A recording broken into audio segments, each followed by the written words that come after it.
Okay, while people are still signing in, remember if you haven't signed in tonight, please do. Any information you give me is purely to get in contact with you in case we have problems with future ones. This has already been announced, but if you have registered tonight, you are registered for all 6. Just make what you can. We don't expect everybody to make all 6, and we know what summers are like, but you all are registered. You're in. We have you in. So, welcome tonight. My name is Susan Ennis. I'm the Congregational Care Pastor here at Asbury. We really appreciate having such a good registration and such a good turnout. Before I introduce Charissa, I do want you to know that she's a chaplain at Wesley Hospital, but we are going to be doing things that are very neutral here this summer. So even though Charissa works at Wesley, she doesn't expect you now to go to Wesley, okay? Our lawyer does not expect you to sign up with his firm. Our accountant does not expect you to sign up with, right? This is all, they're doing this all free out of the goodness of their heart, just so you all can get the information you need to make good, knowledgeable decisions for yourselves and your loved ones as you get older. So we appreciate that, and just so you know, we're not promoting one over the other. You get to choose your care after today. The other thing that I was going to talk about just real quick tonight is these seminars are happening because of what God prompted me, because of what I've been through with my mom and my dad. 4 years ago in April, my dad had a hemorrhagic stroke and was gone. And 9 months before that, while we were visiting my mom and dad over the summer, he sat us down, he made us sit down, and he said, "Now don't laugh and don't tell jokes, and we're not messing around. This is what I want you to do if I get sick, if they want to put me on life support, if I die. I don't want people flying from all over the country to come and cry all over my grave. You cremate me, you put me down, and that's it. It's remember me while I was alive." And then he made it very clear that he had a DNR, he didn't want any extra stuff. We knew. So when that happened, it was so much less stressful. It was already stressful enough to get the phone call here in Kansas that I had to get an overnight flight to Alabama, that he'd had the stroke. And so to know exactly what he wanted and where to go with that was unbelievably helpful. The other thing that's happened recently is a year ago in February, while my mom had moved to Kansas, she fell and broke her knee. And boy, did we learn quick that you hit the ground running when your loved one hits the hospital. They will sometimes come into you and go, Medicare is going to be finished with your loved one in 24 hours and you need to know where to go for rehab. Guys, there are like 50 different retirement homes in Wichita and the surrounding area. You need to know where your loved one's going to go. You have to know what you're going to pick. So we have information from a lot of them here in Wichita that I'm going to put out for after tonight as we're going in, because I know we mill around and chat here when we're done with this sort of stuff. You need to know. There's a lot of things you need to know, and so that's why we're here now, so that we know in advance we can make these decisions.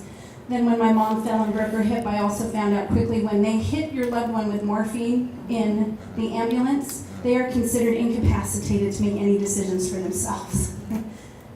That would be me next. I had to make all the decisions for my mom, whether to give her surgery or not, knowing that it could make her dementia worse with the anesthesia, and finding out that the DNR she had doesn't operate on the operating table. Charissa was explaining to me this afternoon that whenever anesthesia is involved, the DNR is off. So I looked at my surgeon and I said, so if my mom comes out hooked up to a bunch of stuff, you're going to make me make that decision? And he said, yes.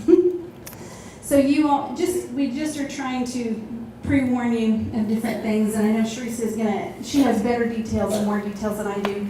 Charissa is also one of my previous professors at Friends University. She was just a godsend. She taught us a lot about spiritual formation and taking good care of ourselves while we were ministering to others. So I think you'll find she has a lot of awesome information. And we ask that you would write down your questions somewhere and hang on to them until her presentation is done, unless she opens it up in the middle of it. But try and let her go first, because I know that we're talking too much. And we should pray. Do it. We should. We should pray. Father God, we are so very thankful that we are all here this evening. We're thankful for your presence and for Charissa's presence. We pray that you would bless our time together and just guide us as we make these choices. We know that you'll give us the wisdom we need when we need it, but Lord, it's also helpful when we're forearmed and forewarned. So just bring your Holy Spirit upon us that we would get what we need out of this evening and that you would be glorified. In Jesus' name we pray. Amen. Amen. Thank you, ma'am. You're welcome. Thank you. Thank you for that nice introduction. It's really a privilege to be here with you all tonight. My name is Charissa Jochem, and I'm sorry that my parents either couldn't spell or couldn't pronounce, because it looks like Carissa and it rhymes with Teresa, so sorry. I'm sorry. I'll answer to most anything in the ballpark, though. So I've been a healthcare chaplain for 23 years. I've worked at places other than Wesley, and so I have a little bit of range of experience in the healthcare setting, and worked in acute care, but also in a rehabilitation hospital. So what I'd like to talk to you about tonight, though, is more around advanced care planning. And in the hospital, when we talk about advanced care planning, it's really not about your funeral arrangements. We're not going there tonight. This is really about making plans for making medical decisions if you should wind up in a state where you really can't speak for yourself and something has to be done. And Susan has just described a couple of situations that she's lived through where that happened. And I'll bet if I ask people to raise hands, there will be many of you who have been involved in these kinds of situations. Probably some of you with guidance and maybe some without. It's not much fun making decisions with no guidance from that loved one, is it? It can be pretty painful. So, being a former professor, I'm sorry, that's really kind of small. And we get a pop quiz. It's only slightly facetious, but you may not be able to see that. But true or false, does talking about end of life issues will hasten my demise? True or false? False. But emotionally, how does it feel if I talk about my end of life? What does it feel like emotionally? Like it might be hastening my demise, right? So people don't want to do it. I had a guy kind of freak out with me recently about he wanted to get this done. Then when he started reading stuff, it's like, whoa, this feels like I'm going to die if I fill this out. I thought, okay, we're all just human. I get that. Will ignoring end-of-life issues stave off mortality? True, false? False. Yeah, ignoring this doesn't make it go away. So, or how about number 3? I don't need advance directives because my family will know what to do when the time comes. True. I do know. A living will is the same as a do not resuscitate order. Is that true or false? False. Good. Gosh, you guys are hitting every one of these. If I create a medical power of attorney, I will lose control of my healthcare decisions. True or false? False. Oh man, you guys are too good. You're too good. Well, what I want to talk about tonight is really only partially about the things like documenting our wishes. How do we know what to document? How do we know? What does it mean to really live? We don't know what we're going to document in that document until we talk about what does living mean. What does living mean? So I want you, this is just a little interactive thing, I want you to do with the couple of people closest to you. These are the things that are most important to me and give my life meaning. Come up with a couple of things. What are the most important things to you that give your life meaning? Can you come up with 2 or 3? Can you share them with your neighbor? How many of you have come up with a couple of them right off the bat? You have a couple of those? Been able to share them with your neighbor, or some of you I see writing them down maybe? What gives your life meaning? Why would that matter? What does that have to do with healthcare decisions? Any thoughts? What does that have to do with healthcare decisions? Whether your friends are there to support you. Whether your friends will be there to support you?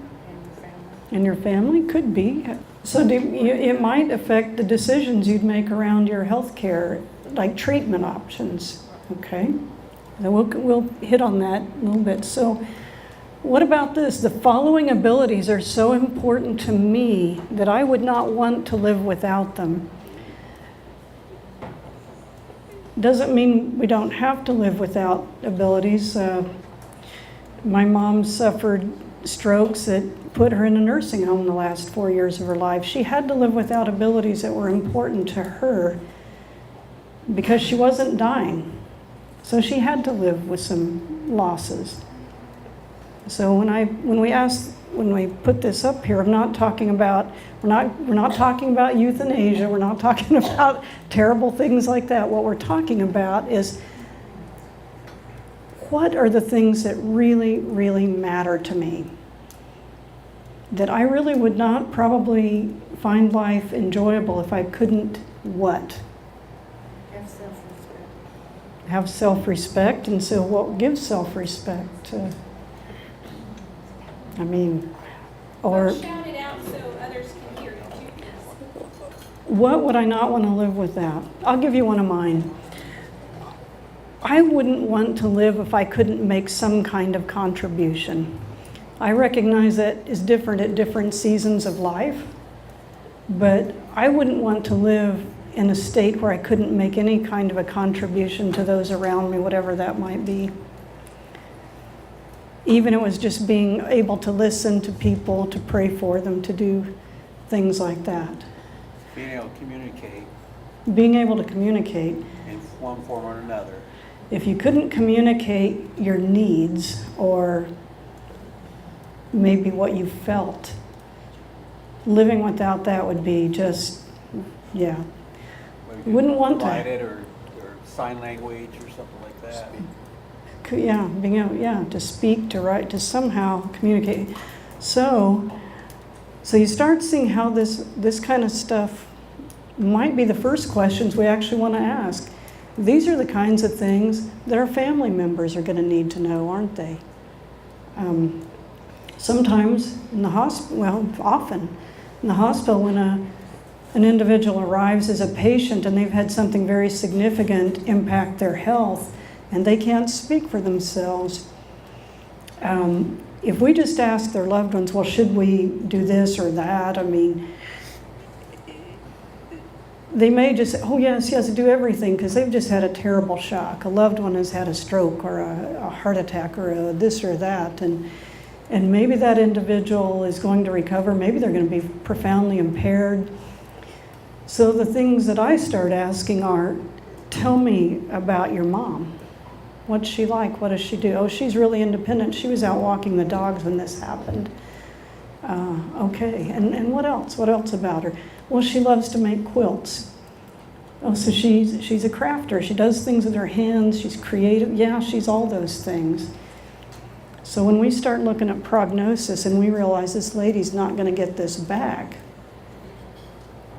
we're asking who she is as a person. We want to know who she is as a person. And I want people to know who I am as a person. When we start talking about life-sustaining treatments, we can do a lot of things in the hospital. Modern medical technology is amazing. So we're going to come back to those goals and values, but I first want to talk about life-sustaining treatments. What are they? The most common ones, of course, would be like breathing support, mechanical ventilator, CPR, cardiopulmonary resuscitation. That's an attempt at restarting a heart. I didn't put pacemaker on there, but I guess a pacemaker or a defibrillator could also be a life support. That medically administered nutrition, that's another one. Dialysis, and in the hospital, of course, powerful drugs to maintain blood pressure. So when we see somebody who's really, really ill, we often see several of those things going at once. Not always, but sometimes we'll see several of them. So what do we want to consider when we talk about life-sustaining treatments? Sometimes in a panic, it's understandable, but family members will be coming in, do everything. Well, if you don't know what's wrong, that kind of makes some sense. Let's try to keep this person alive till we figure out what's wrong. But maybe we do kind of know what's wrong, and maybe we do know that it's not looking very good. What should we be asking? Kind of back to those outcomes and quality of life questions, aren't we? And really, even if we just have a serious diagnosis and we're there and we can make our own decisions and we're medically and we're mentally with it, or our loved one, we should be asking, what is the diagnosis? What is the prognosis? If I can be cured, I might go through some pretty burdensome treatment to get there if I thought it'd give me many more years. But in other situations, the treatment offered might be more burdensome than beneficial. Have any of you ever seen something like that, where it seemed like treatment ended up being more burdensome than beneficial?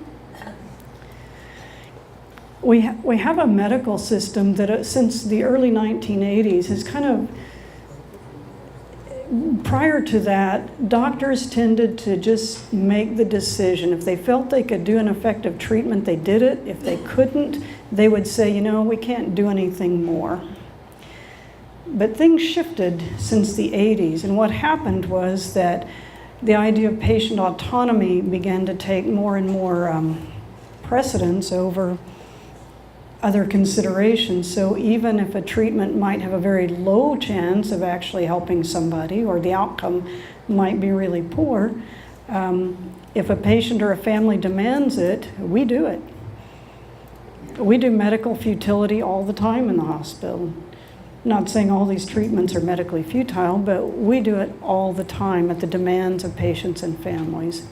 Sometimes even beyond the point of rationality, because I guess it's easier to just comply than to get sued, right? And even if you could win a court case, you can't win the case of public opinion. You can't win it, and so you just do it. You just do it. It's sad, but we do it, Another really important thing is, am I or my loved one likely to regain an acceptable quality of life? Well, the only way we know what is acceptable is if we know that person or we know ourselves. Some people are willing to live with a considerable less physical capability and autonomy if they can have certain things that matter to them. And others are not. For somebody who's, let's say we've got a gentleman in his late 70s and he's been a farmer and he's done what he wanted and he's been outdoors all his life. He didn't want to be stuck indoors in a wheelchair or whatever. Doesn't matter if he can still eat or, talk to the family. He's just, don't do that. He might not put up with it, but you might have someone else who say, if I can enjoy visits with my family and I can eat and we can laugh and we can sing, and I'll put up with it. It's okay. Not my favorite, but I'll put up with it. So we got to know the person. We have to know ourselves. Is quantity of time or quality of life the most important to me? Or you? I can't answer that for you. There are people who are willing to put up with burdensome situations and treatments, and they're willing to do it. Okay, power to them. There's others who aren't. So I'm not giving you a right or wrong answer. I'm saying have the conversations with your loved ones. If I'm unconscious, in a coma, or in a vegetative state and there's little or no chance of recovery, yes, I would want life-sustaining treatments, or no, I would not want life-sustaining treatments. You got to answer that for you. And another scenario, if I have a permanent severe brain damage that makes me unable to recognize my family or friends, could be a traumatic brain injury, it might be severe dementia. Would I want life-sustaining treatments, or would I not? I know how I would answer that, but I can't answer that for you. What about a permanent condition where other people must help me with my daily needs? For example, mobility, eating, bathing, toileting. Well, it might depend. It might depend. It might depend on what the need was or whether I could enjoy some things. That's a little harder. A little harder, maybe. If I need to use a breathing machine and be in bed for the rest of my life, would I want life-sustaining treatments? Would I not? Depends on how you define breathing. Well, what do you want to, could you say a little more about that? Well, like Ernestine's on oxygen. That's a breathing machine, and Yep. it's more than. It's passive oxygen. So yeah, but you brought up a really good point, Jan. There's different ways, there are different breathing machines. There's a range of things out there. A mechanical ventilator with a tube down the throat, an intubation tube is the most aggressive form of delivery of oxygen to keep someone breathing. There are things in between. For example, in the hospital, we'll see things like not just a nasal cannula, we'll see a heated high flow. So you get we'll see a mask, like a non-rebreather mask, or we'll see a CPAP or a BiPAP. That's getting more aggressive. That stands for positive airway pressure. And so those things have additional settings on them, not just force of air going in, but even air coming back out. Because I could go in. Backup support. Right. So there's a range of things. And what any one person is willing to put up with is, with breathing conditions, sometimes they exacerbate, but then they can be kind of treated and brought back under control. And so that's a complex one. I mean, breathing issues are complex. I have a sister with very severe COPD, and I'm her DPOA, so don't think I haven't thought about it or talked to her about it. So, yeah, I don't want to. So yeah, again, this is why we talk to our loved ones and say, well, I'm willing to put up with this, but not that. So if I have pain or other severe symptoms that cause suffering and can't be relieved, would I want, if something else happened to me, would I want life-sustaining treatments, or would I want to be allowed to die a natural death? Those are things that are, these statements actually are all on the VA, the Veterans Advanced Directive form. The form I'm going to give us to just work with as a way of stating our own goals and values is a little different, but some of you might be veterans, and if you want to use the Veterans form, this is some of what is on it, and you can get it from the VA website. If I have a condition that will make me die very soon, even with life-sustaining treatments, yes, I would want life-sustaining treatments, or no, I would not. So we're talking about an advanced disease process. Okay. So how do we document our treatment preferences? I'm going to talk about some well, let's start with the durable power of attorney for healthcare decisions. In Kansas, we have three types of, in most states, we have three types of advance directives that have been established by state statute. That doesn't mean that's the only thing you can use to talk about your treatment preferences. You can also attach to a DPOA for healthcare, you can attach other pages that further define your wishes. Those pages typically are not established by state statute, but they are good guidelines for your doctor and your family to have. And so I'm going to, so the purpose in having a durable power of attorney for healthcare decisions is that it allows me to appoint the person or persons that I know and trust to follow my wishes, even if they don't agree with them, even if they would make different choices for themselves. We have to be trustworthy for each other to honor someone else's wishes. It only applies if I'm unable to make my own healthcare decisions, or it comes into play. Now, in a way, that's a little bit of a gray area because, as Susan pointed out, once her mother got a dose of morphine, that's a temporary incapacity, but it isn't really a permanent incapacity.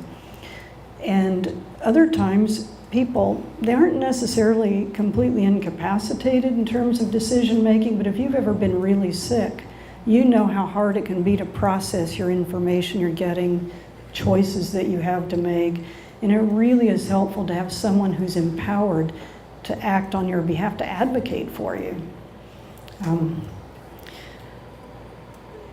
Of course, a DPOA can be revoked. I can revoke it or change it at any time as long as I have decision-making capacity. And by law, my family and doctors really must respect what I've documented. So that's the medical power of attorney for healthcare decisions.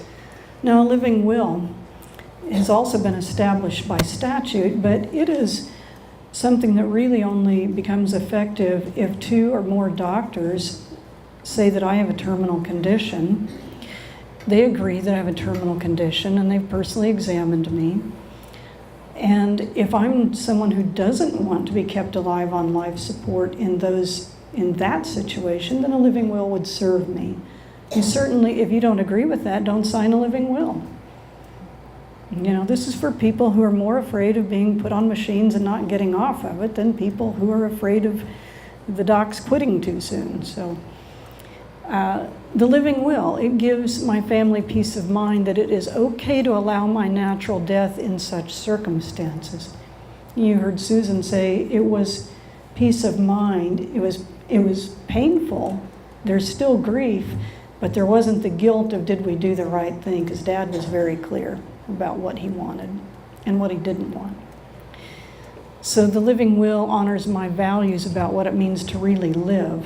Again, if I'm a person who wants a living will. Now for someone who, I'm sure you know what a do not resuscitate form is. It means allow natural death. It doesn't mean don't treat.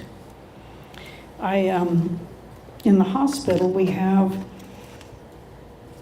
slightly more, we talk about code status in the hospital. Code status means what are we going to do if this person has a cardiac or arrest or pulmonary arrest. They either their heart stops or breathing stops.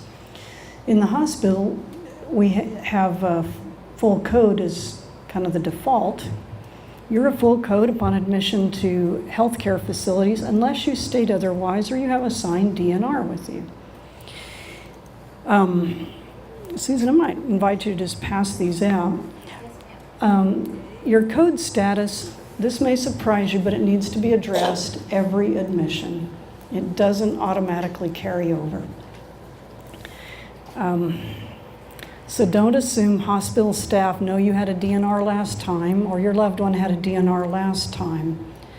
This is something that our systems in the hospitals need to improve in this area, and I know it seems like it ought to be easy, but it actually is harder than it seems like it should be.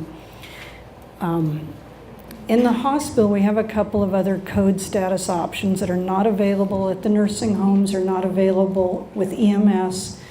They're only available in an acute care hospital. One of them is called chemical code only, where you don't do chest compressions, you don't put a breathing tube down the throat, you don't shock the heart, but you do give drugs that stimulate the heart. chemical code only. There might be situations where that's worth doing, but honestly, if the heart is stopped, those drugs aren't circulating. So to me, it's kind of like a dog and pony show, but it's an option. Sometimes people feel better. They don't want mom or dad beat up, but they don't want to do nothing. It just feels bad to do nothing. So there you go. I'm sorry. I'm pretty honest about this stuff. I mean, I don't see any point in not being honest about it. There's also a do not intubate. That's where someone says, I don't want to be on a breathing machine, but yeah, try to bring me back. Well,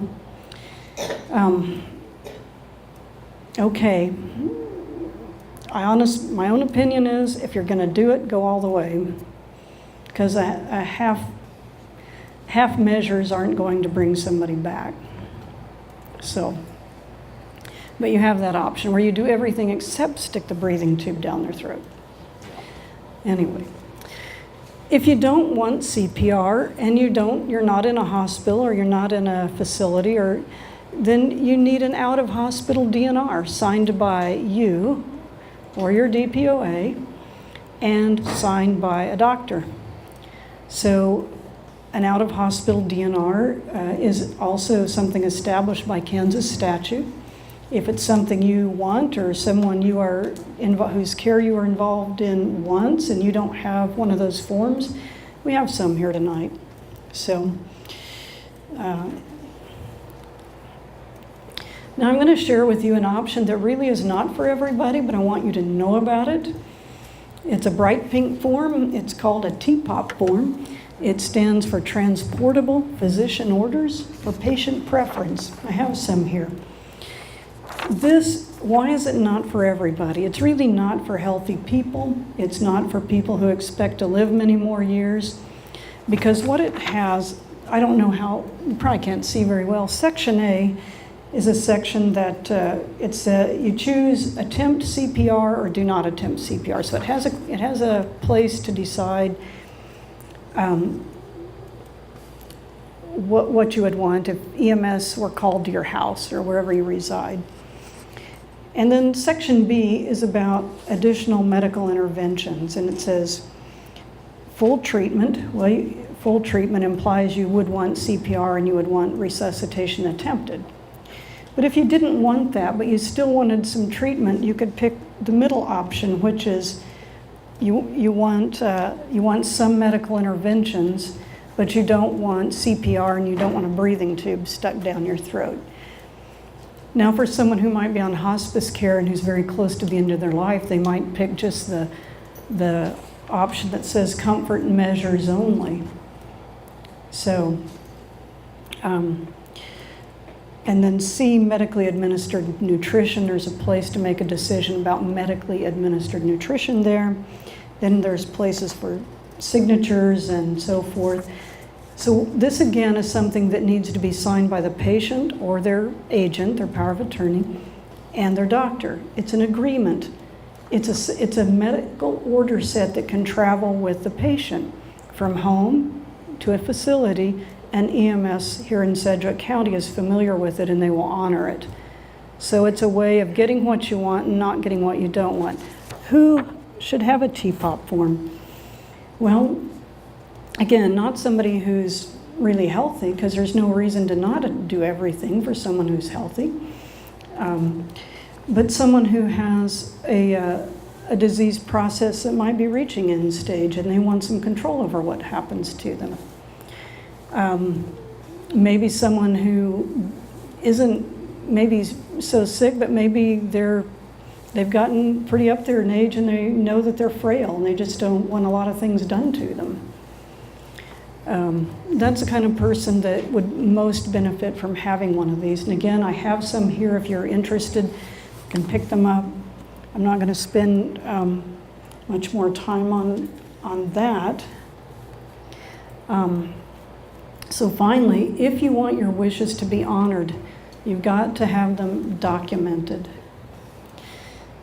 You need to clearly communicate with your family, which Susan was very fortunate that her dad did. And your documents have to be available.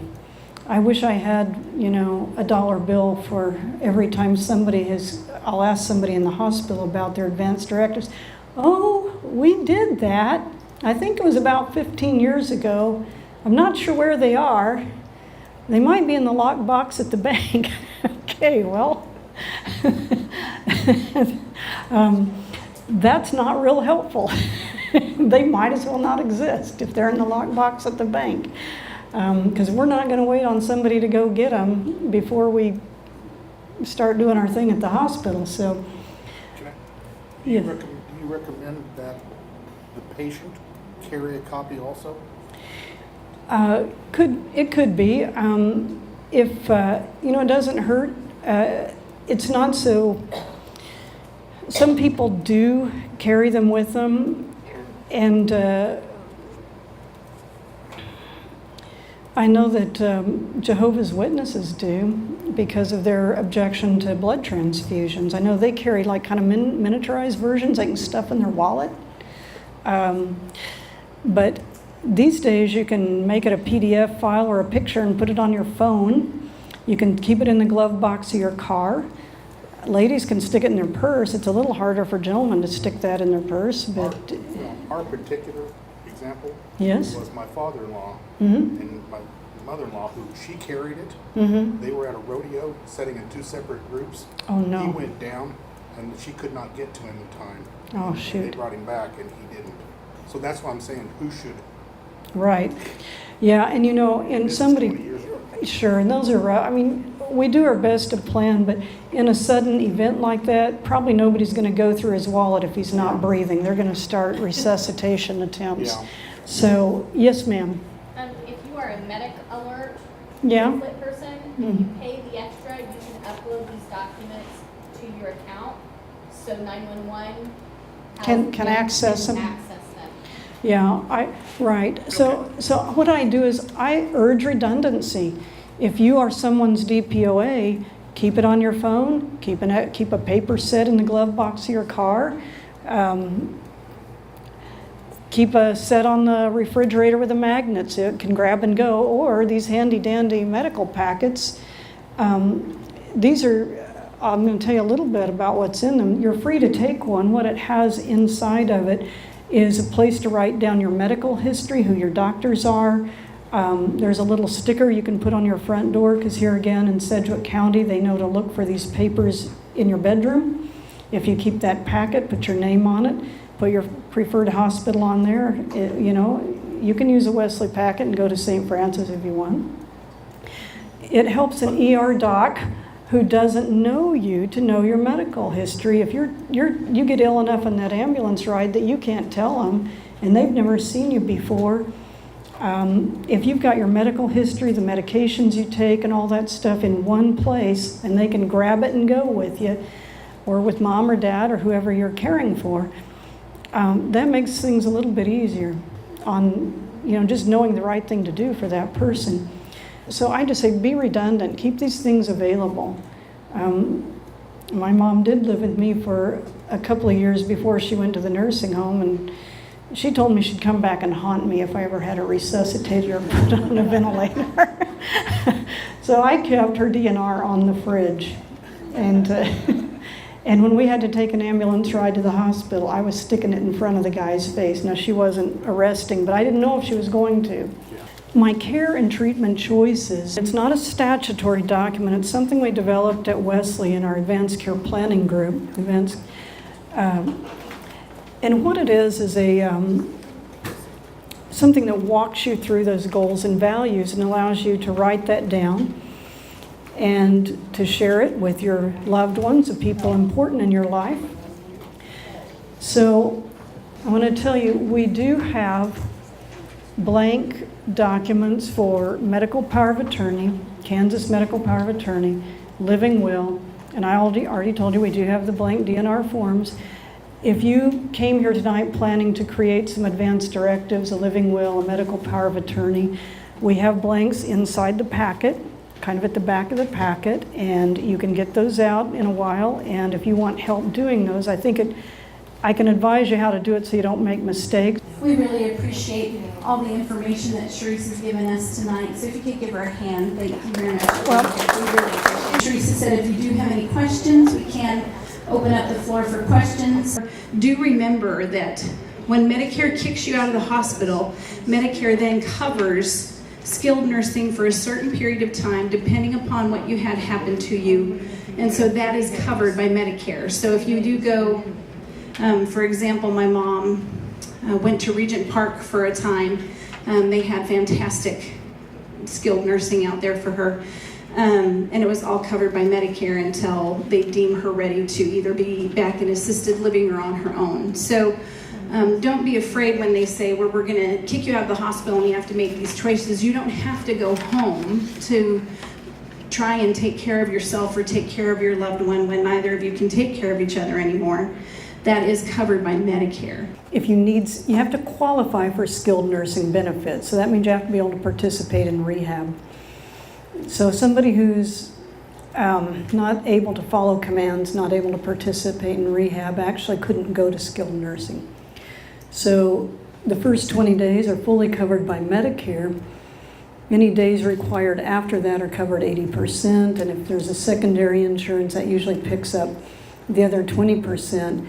I can't remember if the cutoff point at Medicare stops doing skilled nursing after, I don't know, it's 90 days or 100 days, it might be.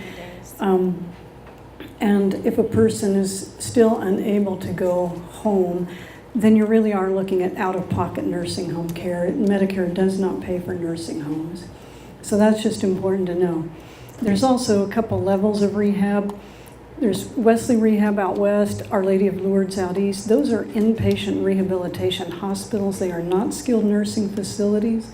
The difference is the number of hours of rehab the patient has to be able to participate in. Out at those hospitals, they have to be able to do 3 hours of therapy a day, not all at once. But if they can't do that, then it's going to be skilled nursing level. Okay. Oh, Thank you for that. you're welcome. Yes. Referring back to, or a copy, you said a copy on your phone, so if we took a picture of the document and had it on our phone, be acceptable at the hospital? Yeah, I mean, right, it would be. I mean, because you can also send those pictures you take to an email at the hospital or a fax, and they can print it out too and stick it on the chart. I mean, use whatever you have to. Some people have an app that they can convert it to a PDF file. So, and then it's easier to email, but yeah. And I also wanted to say, I have some other literature here on that table over there. I think I want to pass out the CPR one, just so you have some ideas about CPR that are, yeah, go ahead. You know, CPR in medical shows on TV works about 75% of the time. They walk out of the hospital 3 days later and they go get married and have babies, right? You think that's real life? Yeah, not even close. Not even close. There's a time and place for every medical intervention. I would never say, you know, don't do CPR. But I had a very nice gentleman in his 80s tell me the other day, well, of course, he'd want to be brought back. If he had a couple broken ribs, so what? He'd be brought, he'd still be alive. And I thought, you have no idea. Your heart might be beating, but the likelihood of you being awake, of not on a ventilator, and enjoying life is pretty slim. Pretty slim. So, so there are other things over there about life-sustaining measures. I'm not going to have them passed out, but you're welcome to pick them up if you want. Yes, ma'am. Back to your question about when you go to rehab, is it the doctor's determination whether you're capable for rehab versus the other? Well, yes and no. It's really, you get evaluated, the patient's evaluated by physical and occupational therapists, and there are very clear criteria that they are looking for. It's not just does somebody like you or not like you or think you have a chance. It's I couldn't tell you exactly what it is, but it's actually physical performance. So they will know whether or not to recommend you a patient for skilled nursing or for rehab or for going home with some outpatient therapy. Yeah. The way Susan put it, it was kind of like, well, they're going to kick you out and you have to decide. Oh. Not that part of it, just where, like, they'll tell you whether you're going to skilled nursing or to rehab, and they throw out some names at you, and it's a blur. Well, for insurance to pay for somebody to be hospitalized, they have to meet criteria for being hospitalized. So once somebody's recovered to the point that they don't meet hospitalization criteria, then you don't want insurance saying, well, we'll pay for those 3 days, but not the next 2 you stayed in the hospital. So if it's time to go to rehab, then it's time to go to rehab. So, yes. Another question? Just a comment, you need to be real cognizant of what your status of admission is when you go in, like an ER or whatever. If the doctor says it's a observation, then you are dismissed and you can go to rehab. They will not pay. Medicare will not pick up on that. You have to be in the hospital 3 days for Medicare to pick up, and you have to be listed as an inpatient. It's like 3 midnights, right? Right. Yes, ma'am. Well, in my circumstance, the insurance company superseded the physician saying that the patient could go to rehab. And the insurance company said, no, we're not going to pay. Yeah, it's a tough world out there sometimes. Doctors sometimes feel like, man, that person just could use a little bit more help, and yeah, that can be hard. Yes.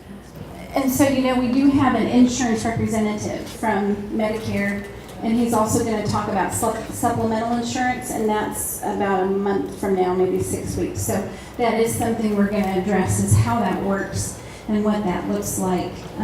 But yes, you're correct. Like if you go into the ER and they send you back home, you're not considered inpatient, and Medicare doesn't follow up on that. There's a ton of criteria, and so again, what you know now that you have taken notes on is going to help you immensely, especially because as you get older, it gets harder to make, I'm so sorry, y'all, but I don't mean to criticize you if you're older, but I know from my mom, it's harder to make any of those snap judgments, right? And so that's why you want to stop in on these senior care homes now. Drop by Wesley out there on 13th, or Lady of Lords out in the east if you're on the east side, right? And just ask them what they're about. Even if you think you might need hospice, call a couple companies and compare them and discuss what they can do for you. These things, even though it sounds really morbid, is actually so incredibly important at the time. And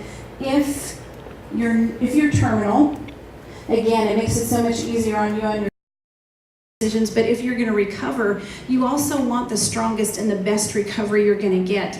And I will tell you, there are places out there like Life Care in Andover. I'm going to say that one out loud. I send my dog there. And my mom was in there for 24 hours and I couldn't get her out fast enough. And they were fighting me when I had already got Regent Park to come and pick her up, and it took 5 days total, and it was the longest, most stressful 5 days of my life. So, and the care out there was atrocious. They basically were not bothered about getting my mom any better because they figured then I'd pay $11,000 a month to keep her in skilled nursing permanently.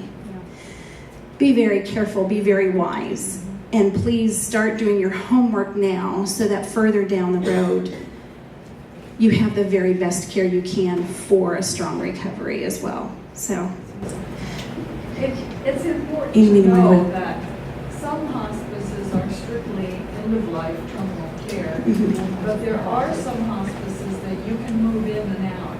If your situation improves, you can go off and then go back on. We're finding that with some of our folks who do have, say, MS or Parkinson's or something like that. Hospices, some of them are end of life, but some of them, like Connie was saying, they let you go back and forth between healthcare and hospice care too. So that's another important question to ask. Jan? I'd like to throw another name out there too that my mother was in. Once again, for 5 days of, I'm sorry, the word hell, but it was. It was hell. And it's rolling hills over your Rolling Hills. Off of Maple. And we made a surprise visit and everything, and was pleased. And when your loved one goes into care, you can't be around enough.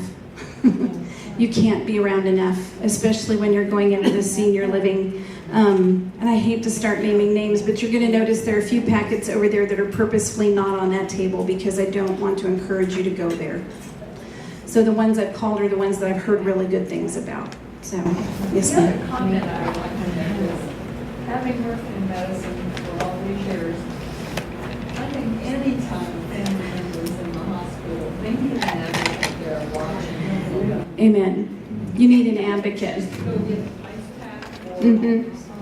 If you don't have family living near you, I encourage you to find a good friend, someone you can trust. Even, I mean, folks, there are some really decent lawyers and accountants and stuff out there who, if they know you're on your own, they'll back you up and stuff like this, and not for pay, just because they're decent human beings.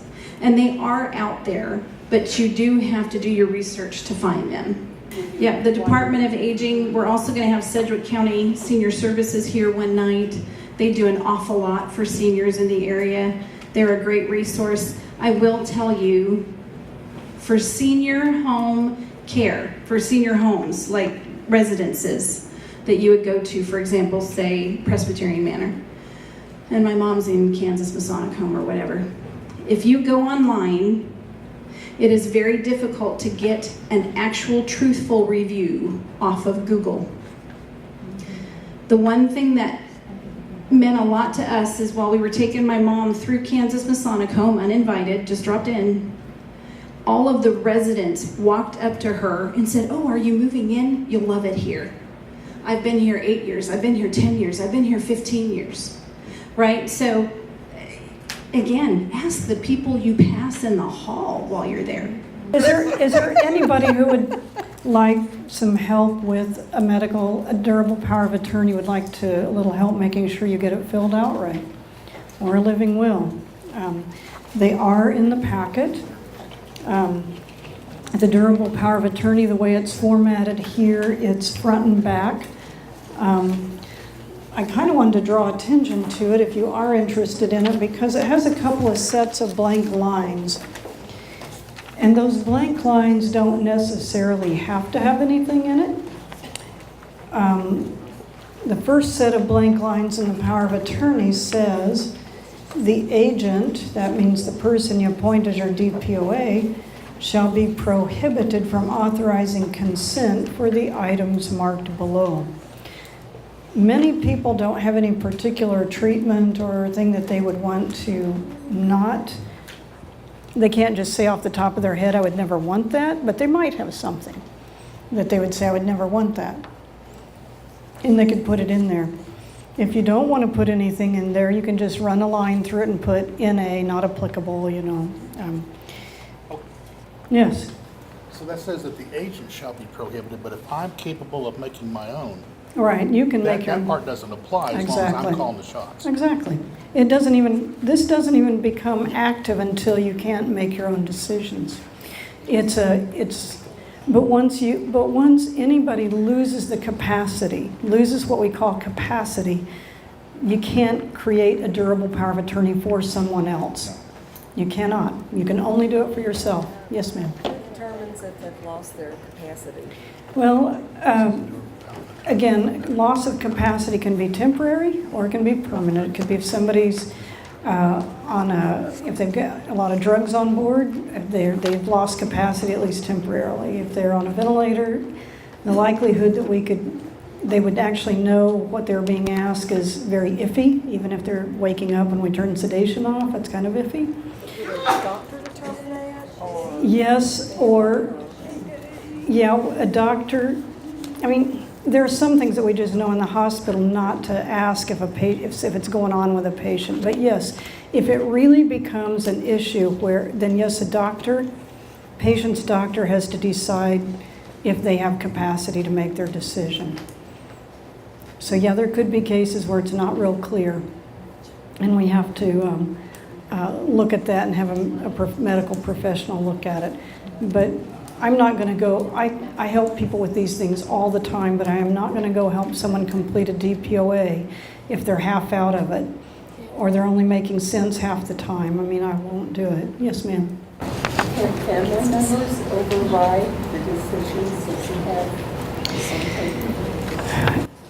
This document tells you to appoint, I mean, this is where you appoint your decision maker. So could your decision maker make a decision that you wouldn't want them to? That's why they could.